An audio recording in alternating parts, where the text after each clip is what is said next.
Statics, दूसरा है kinematics और तीसरा है डायनामिक्स। तो स्टैटिक्स क्या होता है? तो सर स्टैटिक्स जो होता है वो स्टडी ऑफ, यहाँ से एनालाइज कर रहे हैं इस बॉडी को, अगर रेस्ट में है तो रेस्ट में और मोशन में होगा तो मोशन में, इस बी पॉइंट तक गया। Hello students, next IITN pro के चैनल में आपका स्वागत है। आज हम लोग स्टार्ट करेंगे फिजिक्स का चैप्टर नंबर 3, जिसको बोलते हैं मोशन इन, जिसको क्या बोला जा रहा है? Motion in straight line.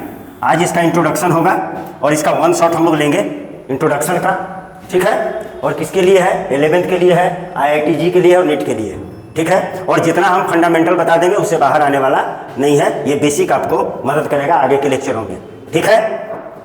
तो चलते हैं बिना टाइम बर्बाद किए, ठीक है? स्टार्ट करते हैं मोशन इन स्ट्रेट लाइन। तो सबसे पहला बात है कि मोशन इन स्ट्रेट लाइन किसको कहेंगे, ठीक है? मोशन इन स्ट्रेट लाइन किसको कहेंगे? जब कोई बॉडी स्ट्रेट पाथ पर मूव करता है तो बॉडी के मोशन को स्ट्रेट लाइन मोशन कहते हैं। व्हेन अ बॉडी और object moves along a straight path, the motion of body or object is called motion in straight line. Motion in straight line. Straight line और इसी को बोलते हैं rectilinear motion और इसी को बोलते हैं लीनियर मोशन, ठीक है? जब कोई बॉडी स्ट्रेट पाथ पर मूव करता है तो बॉडी के ऐसे मोशन को स्ट्रेट लाइन मोशन कहते हैं। जैसे एग्जांपल दे देते हैं, आपका यहाँ ओरिजिन है और ये इधर जा रहे हैं आप, या आप इधर जा रहे हैं, या आप अपवर्ड जा रहे हैं, वर्टिकली अपवर्ड जा रहे हैं, या वर्टिकली डाउनवर्ड जा रहे हैं, तो ऐसे मोशन को हम लोग क्या बोलेंगे? मोशन इन स्ट्रेट लाइन, ठीक है? अब मोशन इन स्ट्रेट लाइन में सबसे पहले जो बात होगी वो ऑब्जेक्ट की बात होगी।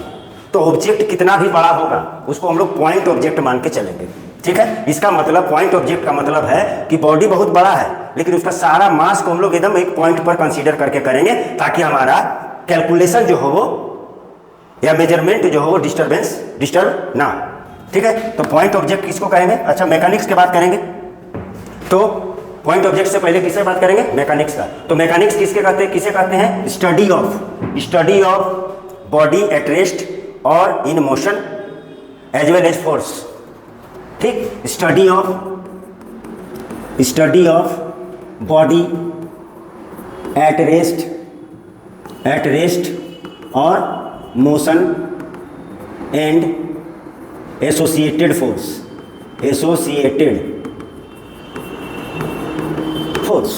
बॉडी रेस्ट में है या मोशन में है और उससे रिलेटेड फोर्स को जब हम स्टडी करते हैं तो उसको बोला जाता है मैकेनिक्स को 3 भाग में डिवाइड किया गया है।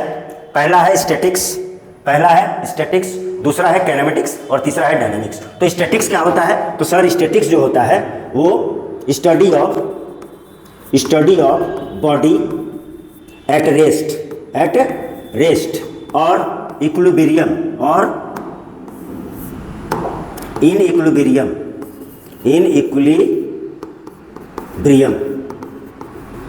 Under several forces. बात समझ में आ रही है? बॉडी रेस्ट में रहेगा, जैसे हम अभी रेस्ट में हैं, तो रेस्ट में है तो इक्विलिब्रियम में है, बहुत सारा फोर्स हमारे ऊपर लग रहा फिर भी हम रेस्ट में हैं यानी इक्विलिब्रियम में है। ऐसे बॉडी के स्टडी को हम लोग स्टैटिक्स कहेंगे। काइनेमेटिक्स क्या होता है सर? तो kinematics is purely study of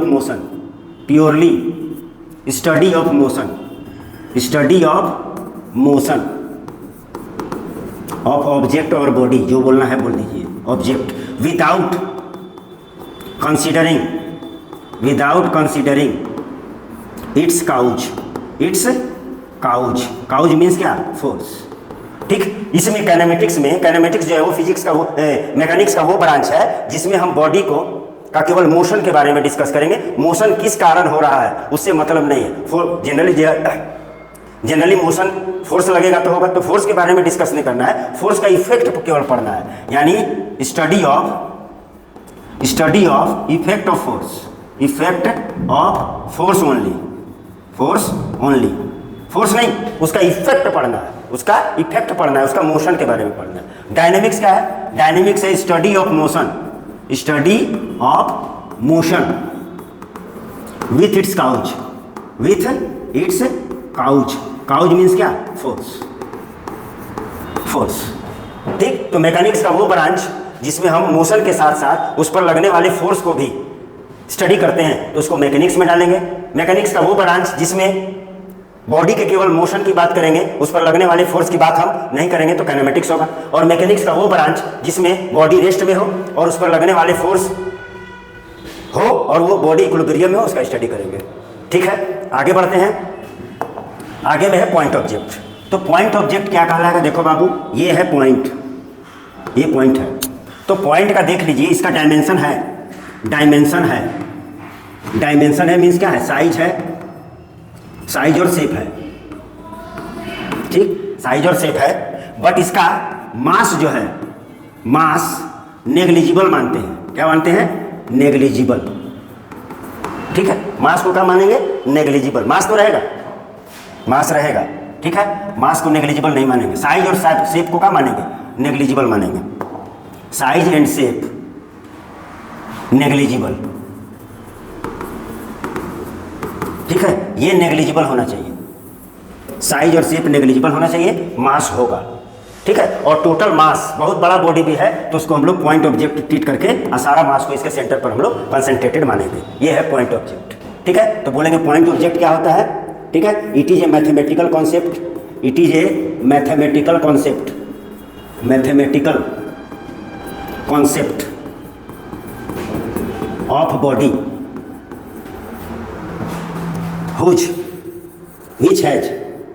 which has mass but size and shape are negligible,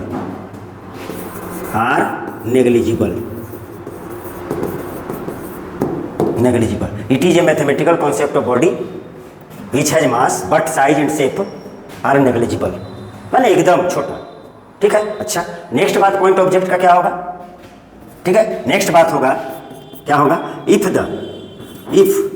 size and shape, physics की लैंग्वेज में, if size and shape of a body is very small compared to distance traveled by the body is called point object। ठीक है, जैसे आपको अगर बोल दिया जाए कि ये कोई बॉडी है और ये ए पॉइंट से लेकर के इस बी पॉइंट तक गया, ये बॉडी जा रहा है, तो जा रहा, तो देखिए ये साइज जा रहा है, तो ये जो साइज है इसका डिस्टेंस टेबल का साइज देखिए बहुत बड़ा है, इसके कंपैरिजन में इसका साइज क्या है? बहुत छोटा है, तो इस बॉडी को हम क्या मान लेंगे? पॉइंट ऑब्जेक्ट मान लेंगे। ठीक, तो पॉइंट ऑब्जेक्ट क्या है? वैसा ऑब्जेक्ट जिसका साइज और शेप नेग्लिजिबल हो, उसमें कुछ मास हो, पॉइंट ऑब्जेक्ट कहलाता है। If the distance travelled by the body is much greater than the size and shape of the body, then the body is said to be a point object या point body और a particle. ठीक, तो कहना है इसमें motion in straight line में कितना भी बड़ा बॉडी होगा उसको हम लोग पॉइंट ऑब्जेक्ट मान के चलेंगे। अर्थ को भी पॉइंट ऑब्जेक्ट मान के चलेंगे, क्योंकि अगर सन और अर्थ के बीच का डिस्टेंस देखें तो काफ़ी बड़ा है, और सन के रिस्पेक्ट में बॉडी क्या हो जाएगा? पॉइंट ऑब्जेक्ट हो जाएगा। हम लोग भी हैं, ह्यूमन बीइंग है, लेकिन अर्थ के रिस्पेक्ट में हम एक पॉइंट ऑब्जेक्ट है। ठीक है, तो everything in this universe can be treated as a point object. ठीक, क्लियर है? तो जैसे अगर हम और एग्जांपल लेकर के बताएं पॉइंट ऑब्जेक्ट के लिए, तो मान लीजिए ये कोई एक स्टेशन है और ये कोई एक स्टेशन है, और इस स्टेशन के बीच में एक रेलवे लाइन बिछा हुआ है और इस पर ट्रेन चल रही है, इस पर ट्रेन चल रही है। मान लीजिए ये ट्रेन है, ठीक, छोटा सा होने को तो बहुत बड़ा होगा। तो जब ये ट्रेन चल रही है तो यहाँ किलोमीटर्स में होंगे, इसमें होंगे किलोमीटर्स में डिस्टेंस होंगे। दो स्टेशन के बीच का डिस्टेंस किलोमीटर में होगा, लेकिन इसका साइज ज़्यादा से ज़्यादा होगा तो कितना, 500 मीटर, 500 मीटर के करीब होगा या 150 मीटर होगा। तो इस दोनों डिस्टेंस के बीच, दोनों स्टेशन के बीच के डिस्टेंस के रिस्पेक्ट में इस ट्रेन का साइज बहुत छोटा है, इसलिए इसको हम लोग पॉइंट ऑब्जेक्ट कहेंगे। ठीक है, अच्छा। और अगर कोई टेबल है आपके पास, टेबल है, ये टेबल है और यहाँ पर कोई ग्लास में पानी रखा हुआ है और यहाँ से ये गिर रहा है, तो देखिए इस साइज के रिस्पेक्ट में ग्लास का साइज बड़ा है, तो ये पॉइंट ऑब्जेक्ट नहीं है, ये पॉइंट ऑब्जेक्ट नहीं है, पॉइंट ऑब्जेक्ट नहीं है। ठीक है, तो पॉइंट ऑब्जेक्ट के लिए क्या होना चाहिए, distance travelled by the body should be much much greater than the size of the body, then the body is said to be a point object. चलिए आगे बढ़ते हैं, हम लोग बात करते हैं रेफरेंस फ्रेम। रेफरेंस फ्रेम क्या होता है? ठीक है, तो रेफरेंस फ्रेम होता है ए पॉइंट और अ बॉडी और object from which the position और motion of object is analysed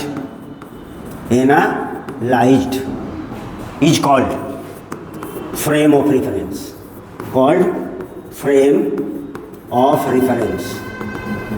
मेरी बात समझ में आ रही है? देखिए हम यहाँ पे क्या है, पढ़ा रहे हैं और आप घर में बैठ करके क्या कर रहे हैं, देख रहे हैं, तो आप हुए फ्रेम ऑफ रेफरेंस। आपके रिस्पेक्ट में हम क्या कर रहे हैं, स्टेशनरी है, ठीक है, माने क्या रेस्ट में है, या कभी कभी हम चल रहे हैं, तो आपके रिस्पेक्ट में या आप अपने रिस्पेक्ट में ही हमको क्या कर रहे हैं, देख रहे हैं, तो आप क्या हो गए, फ्रेम ऑफ रेफरेंस, और हम क्या हो गए, बॉडी। ठीक है, तो हमारे मोशन को आप एनालाइज कर रहे हैं, या हम रेस्ट में हैं उसको आप एनालाइज कर रहे हैं। ठीक है, तो फ्रेम ऑफ रेफरेंस कुछ नहीं होता है, ये एक पॉइंट होता है और बॉडी होता है और ऑब्जेक्ट होता है, थ्रू विच, जिसके द्वारा हम लोग किसी भी बॉडी का पोजीशन और मोशन को एनालाइज करते हैं, फ्रेम ऑफ रेफरेंस कहलाता है। तो फ्रेम ऑफ रेफरेंस टेक्निकली बोला जाए तो फ्रेम ऑफ रेफरेंस में तीन परपेंडिकुलर एक्सिस होते हैं, एक्स एक्सिस, वाई एक्सिस और जेड एक्सिस, और ये ओरिजिन होता है और यहीं पे ऑब्जर्वर होते हैं। ऑब्जर्वर माने वही देखने वाला, और आपका पॉइंट यहाँ पर है, अगर कोई है जिसको, इसी को आप क्या कर रहे हैं, एनालाइज कर रहे हैं, तो ये किसका कोऑर्डिनेट होगा, एक्स, वाई, जेड, और ये बॉडी है, ऑब्जेक्ट है जिसको आप एनालाइज कर रहे हैं, और ओरिजिन से इसका डिस्टेंस क्या है, आर है, अगर इसका पोजीशन वेक्टर आर वेक्टर। ठीक है, तो आप यहाँ से एनालाइज कर रहे हैं इस बॉडी को, अगर रेस्ट में है तो रेस्ट में, अब मोशन में होगा तो मोशन में होगा, और साथ में आपको क्या लेना होगा, एक घड़ी लेना हो, 12 3 6 9, एक घड़ी रहना चाहिए। ठीक है, तो फ्रेम ऑफ रेफरेंस में क्या होना चाहिए, एक ऑब्जर्वर होना चाहिए, जो वो कहाँ रहना चाहिए, ओरिजिन पे रहना चाहिए, और उस ओरिजिन पे, उस ऑब्जर्वर के माथे पर 3 परपेंडिकुलर एक्सिस ड्रॉ होना चाहिए, 3 परपेंडिकुलर एक्सिस ड्रॉ होना चाहिए, और साथ में घड़ी होना चाहिए, और इसी ऑब्जर्वर के रिस्पेक्ट में सारा बॉडी, हर एक बॉडी का पोजीशन और मोशन हम लोग एनालाइज करते हैं। बिना ऑब्जर्वर के किसी भी बॉडी का पोजीशन और मोशन एनालाइज नहीं किया जा सकता है। ठीक है, तो इसमें कितना क्या होता है, फ्रेम ऑफ रेफरेंस में क्या क्या होता है, 3 परपेंडिकुलर एक्सिस, 3 परपेंडिकुलर एक्सिस होना चाहिए, namely x axis, y axis and z axis. ठीक है, और दूसरा बात क्या होना चाहिए, इसमें क्लॉक होनी चाहिए, टाइम के लिए क्लॉक होनी चाहिए। तीसरा बात क्या होना चाहिए, ऑब्जर्वर मस्ट होना चाहिए, और क्या होना चाहिए, बॉडी जिसको ऑब्जर्व कर रहे हैं वो भी होना चाहिए। ठीक है, बॉडी जिसको ऑब्जर्व कर रहे हैं वो भी होना चाहिए। क्या होना चाहिए, बॉडी होना चाहिए, और इसी को ऑब्जेक्ट बोल दीजिए, इसी को बोल दीजिए पार्टिकल, ये होना चाहिए। ठीक है, तो फ्रेम ऑफ रेफरेंस की मदद से हम किसी भी बॉडी का मोशन और पोजीशन बता दें। Frame of reference is a frame through which we can analyse position और motion of a body, is called frame of reference. ठीक है, चलिए अब आगे बात करते हैं हम लोग रेस्ट। अच्छा, फ्रेम ऑफ रेफरेंस कितना प्रकार का होता है, तो फ्रेम ऑफ रेफरेंस 2 प्रकार का होता है। ठीक है, फ्रेम ऑफ रेफरेंस, ठीक है, 2 प्रकार का होता है। एक होता है inertial frame of reference,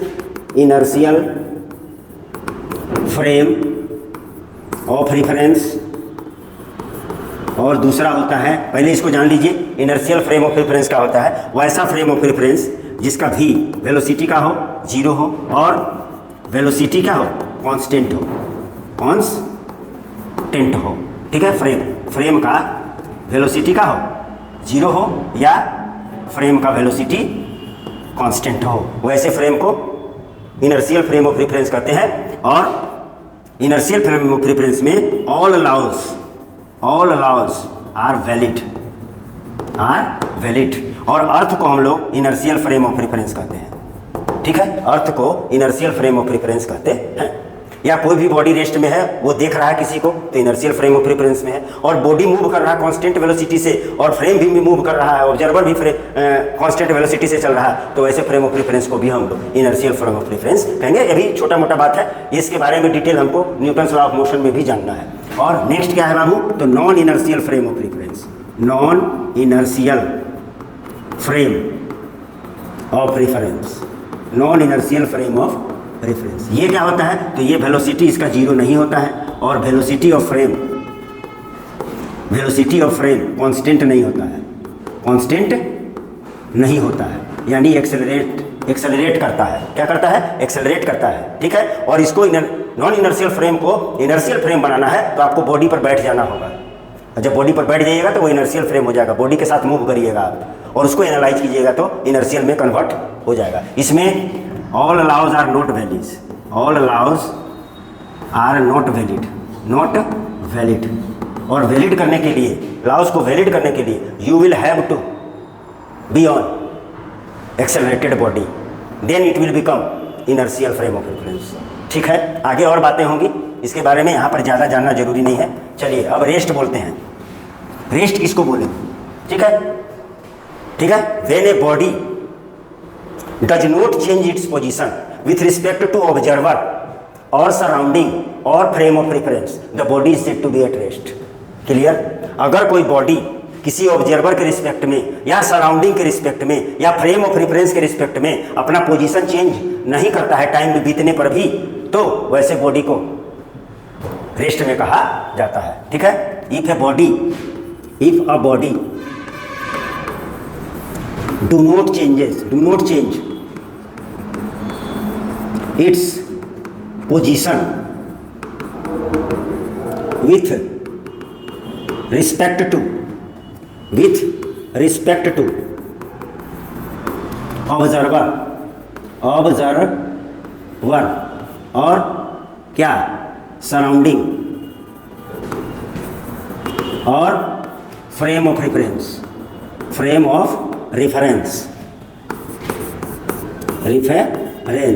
with passes of time, then the body is said to be at rest। अगर हम ही को देख लीजिए आप, हम अभी कहाँ हैं, रेस्ट में हैं। आप देख रहे हैं टाइम पास हो रहा है, आप ऑब्जर्वर हैं, आप देख रहे हैं कि सर क्या है, अपना पोजीशन चेंज नहीं कर रहे हैं, तो हम रेस्ट में कहलाएंगे, आप ऑब्जर्वर हैं। ठीक है, क्लियर है। तो अब देखिए, क्या दुनिया का कोई भी बॉडी रेस्ट में है? नहीं सर। ठीक है, दुनिया का कोई भी बॉडी रेस्ट में नहीं है। Absolute rest is impossible. क्यों? क्योंकि किसी के नज़र में आप रेस्ट में है और किसी के नज़र में आप मोशन में। जैसे हम अर्थ पे हैं और चुपचाप खड़ा है, तो आपके नज़र में हम रेस्ट में हैं, लेकिन अगर कोई दूसरा ग्रह से देख रहा हो, चंद्रमा से देख रहा हो, तो हम मोशन में होंगे, क्योंकि अर्थ भी क्या कर रहा है, मूव कर रहा है। इसलिए एब्सोल्यूट रेस्ट इज इम्पॉसिबल। ठीक है, rest is a relative term, rest is a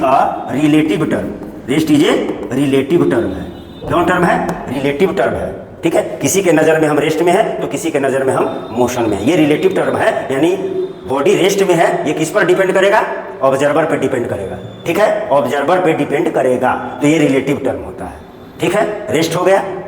अब मोशन की बात करते हैं, तो मोशन क्या होगा? इफ अ बॉडी, पहले समझ लीजिए, अगर कोई बॉडी टाइम बीत रहा है और अपना पोजीशन क्या कर रहा है, अपना पोजीशन को चेंज कर रहा है with respect to observer, surrounding और frame of reference, then the body is said to be in motion. If a body changes its position with respect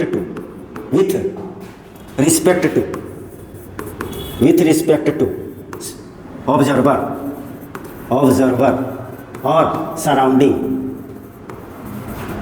or frame of reference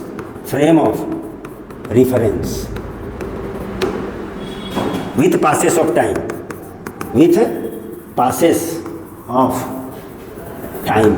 the body is said to be in motion. ठीक, said to be in motion. और motion भी क्या है? Motion भी absolute motion impossible है. Absolute motion is impossible. अभी बताएंगे हम इम्पॉसिबल कैसे है. ठीक है. Motion is also a relative term. ये भी रिलेटिव टर्म है. किसी के नज़र में आप मोशन में है और किसी के नज़र में आप रेस्ट में है. ये भी ऑब्जर्वर पे डिपेंड करेगा. देख दिए बताते हैं आप. ये रोड है और इस रोड पर एक बस जा रही है. ठीक है. और इस बस में 2 यात्री हैं. ठीक. ये एक यात्री है और ये एक यात्री है. मान लीजिए यहाँ पे 2 यात्री ट्रेवल कर रहा है और आप कहाँ हैं? आप यहाँ पे हैं. ठीक. और आप ग्राउंड पे हैं और आपका वेलोसिटी क्या है? 0 है और ये बस जा रही है वेलोसिटी v से. ठीक है. क्लियर है. तो इसके रिस्पेक्ट में ग्राउंड पे जो आदमी है इसके रिस्पेक्ट में ये ए नंबर और बी नंबर दोनों किस में है? मोशन में है. क्लियर है. तो ऑब्जर्वर इस ऑब्जर्वर के रिस्पेक्ट में दोनों मोशन में है. ठीक. लेकिन ये इसको देख रहा होगा, ए बी को देख रहा होगा, तो चूंकि ये उसी बस में है तो ये दोनों रेस्ट में है. ये इसको देख रहा होगा तो ये रेस्ट में है और ये इसको देख रहा होगा तो ये रेस्ट में है. यानी ये दोनों एक दूसरे को रेस्ट में फील कर रहा है. और ये दोनों अगर इसको देख रहा तो ये दोनों बोलेगा कि ये मोशन में है क्योंकि ये पीछे जा रहा होगा. और इसके रिस्पेक्ट में ये दोनों मोशन में है. तो ऑब्जर्वर पर डिपेंड करता है बॉडी रेस्ट में है या मोशन में है. तो हम बोल सकते हैं rest and motion are relative term. Relative rest and motion are relative term और रिलेटिव टू ईच अदर. ठीक है. तो फिजिक्स में सारा फेनोमेना हम लोग मोशन इन स्ट्रेट लाइन में, काइनेमेटिक्स में जो देखेंगे वो ऑब्जर्वर पे डिपेंड करेगा, फ्रेम ऑफ रेफरेंस पे डिपेंड करेगा. तो इस चैप्टर में हम लोग को क्या पढ़ना है? इस चैप्टर में हम लोगों को पढ़ना है काइनेमेटिक्स है. इसमें पढ़ना है, हमने देख लिया मोशन इन स्ट्रेट लाइन देख लिए. ठीक है. Motion in straight line. उसके बाद हमने देखा क्या? पॉइंट ऑब्जेक्ट क्या होता है. उसके बाद क्या देखा हमने? फ्रेम ऑफ रेफरेंस देखा. ठीक. उसके बाद हमने क्या देखा? हमने रेस्ट देखा. हमने क्या देखा? मोशन देखा. और मोशन 5 प्रकार का होता है. एक होता है motion in 1 dimension, 1D, motion in 2D,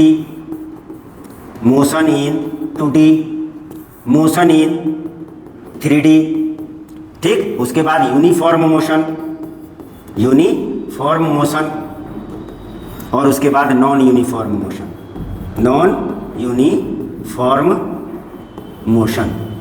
ठीक. और क्या दिख रहा है हमको? तो मोशन जब आएंगे तो मोशन के 3 पैरामीटर्स हैं. तो मोशन के पैरामीटर्स क्या क्या है? तो मोशन के पैरामीटर्स जो है आपका क्या क्या है? पैरामीटर्स ऑफ मोशन में आपको होगा क्या? पोजीशन. फिर क्या होगा? डिस्टेंस. ये पढ़ना है पैरामीटर ऑफ काइनेमेटिक्स. और डिस्प्लेसमेंट पढ़ना है. ये सब नेक्स्ट लेक्चर में होगा. उसके बाद पढ़ना है स्पीड. उसके बाद पढ़ना है वेलोसिटी. और इसके बाद पढ़ना है आपको एक्सेलरेशन पढ़ना है. These are the parameters of kinematics. और इसको पढ़ेंगे हम लोग किस में, मोशन इन स्ट्रेट लाइन में पढ़ेंगे या काइनेमेटिक्स में पढ़ेंगे। ठीक है, आगे चलते हैं, देखते हैं क्या आगे है। ठीक है, तो मोशन को कितने भाग में डिवाइड किया गया, मोशन को कितने भाग में डिवाइड किया, motion in 1D, motion in 2D, motion in 3D, uniform motion, non uniform motion. ये पांचों को 1 बाई 1 हम लोग देख के और इसके बाद इस लेक्चर को समाप्त करेंगे। ठीक है, तो चलिए पहला है motion in 1D, motion in 1D। ठीक है, तो आपके पास अभी पता चला है कि एक एक्सिस कितने होते हैं, 3 होते हैं, ये एक्स एक्सिस और ये वाई एक्सिस और ये जेड एक्सिस, और यहाँ ओरिजिन का कोऑर्डिनेट 0 0 0 होगा और यहीं पे ऑब्जर्वर रहेगा, यहीं पे ऑब्जर्वर रहता है। ठीक है, और घड़ी रहेगा। ठीक है, अगर कोई बॉडी इस तीनों एक्सिस में से किसी एक एक्सिस पे चले, इस ऑब्जर्वर के रिस्पेक्ट में अगर एक एक्सिस पर मूव करता है तो बॉडी के मोशन को 1D मोशन कहते हैं। ठीक है, क्या बोलेंगे, if a body moves along any one axis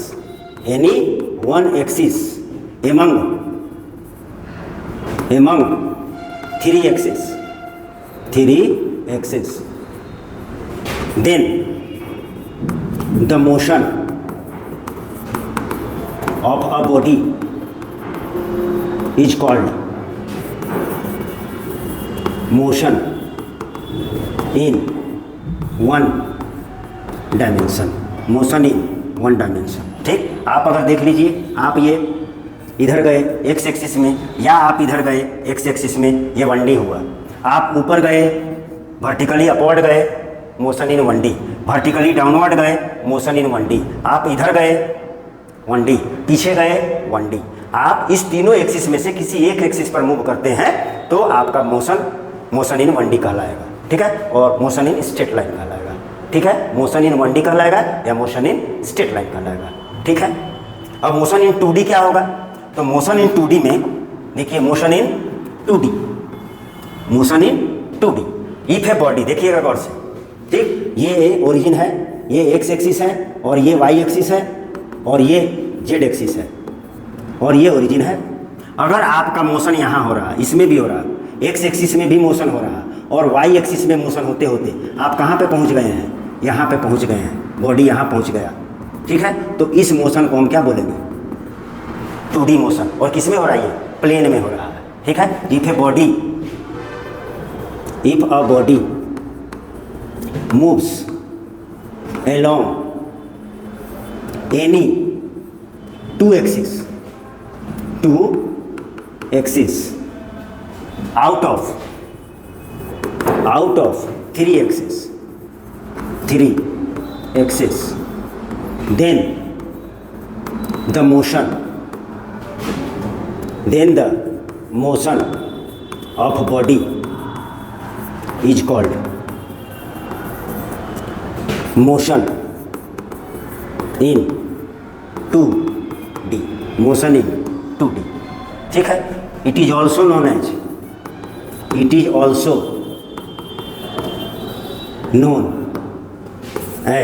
motion in plane,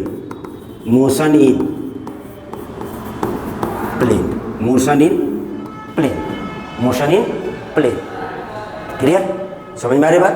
तो जब कोई बॉडी तीनों एक्सिस में से कोई 2 एक्सिस पे मूव कर रहा है तो बॉडी के मोशन को मोशन इन 2 डायमेंशन कहेंगे।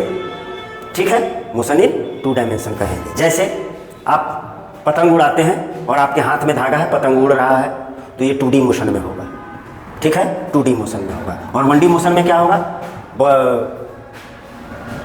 Car moving on a straight road.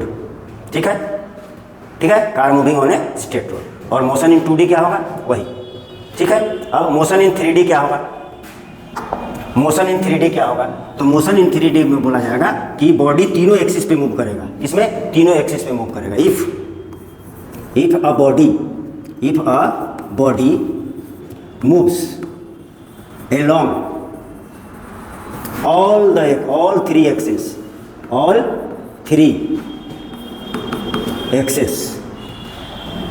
of coordinate axis, then the body is called, then the body is called motion in 3D. Motion in 3D. It is also known as motion in space. Motion in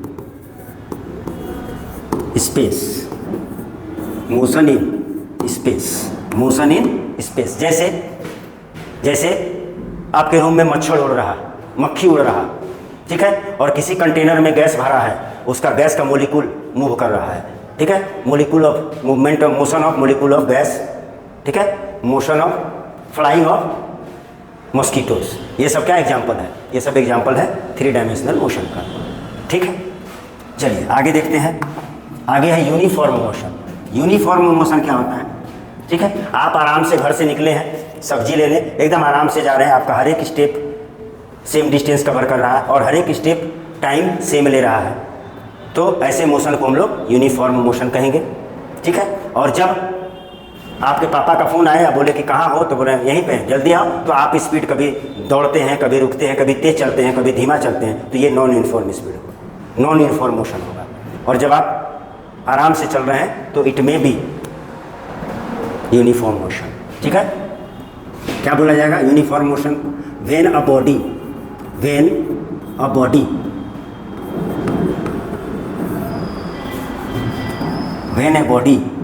moves same distance in equal interval of time, equal interval of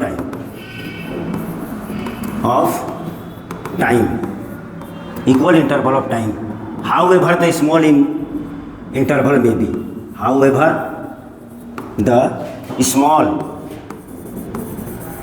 interval may be,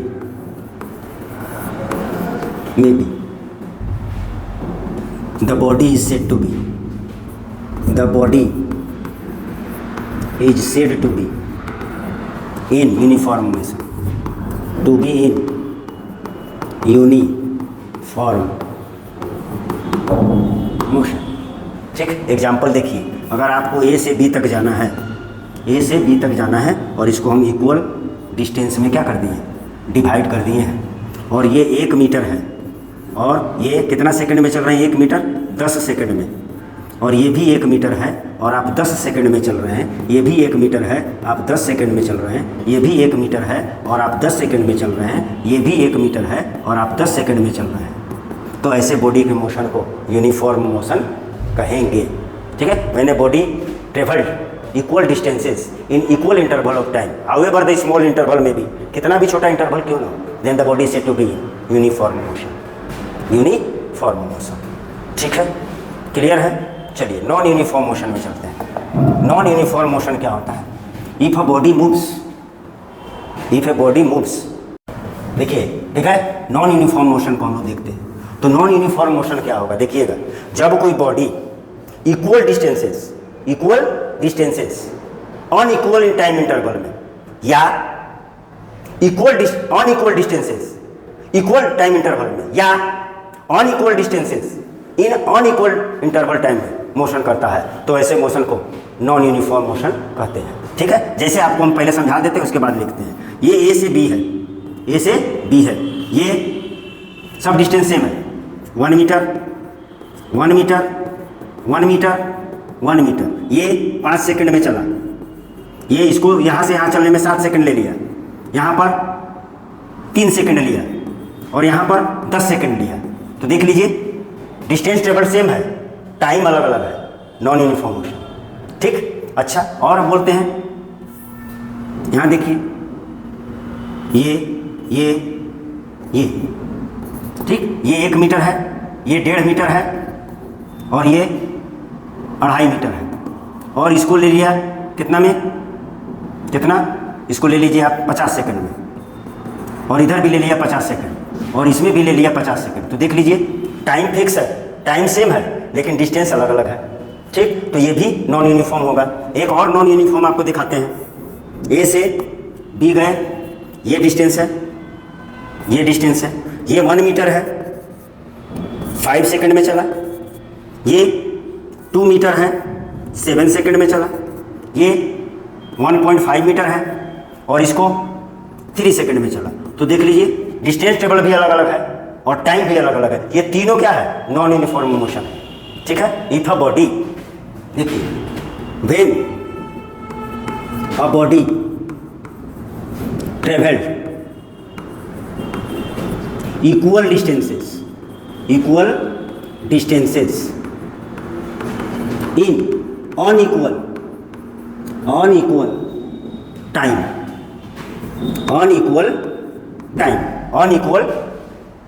unequal time, ये वाला, और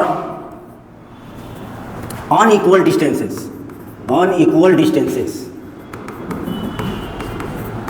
in equal time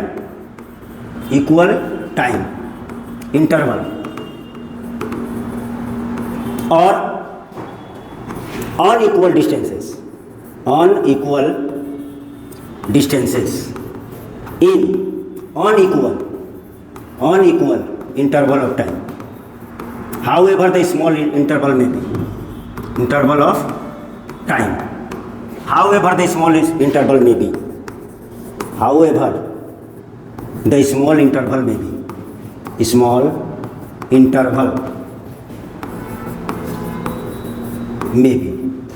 the body is said to be in non-uniform motion,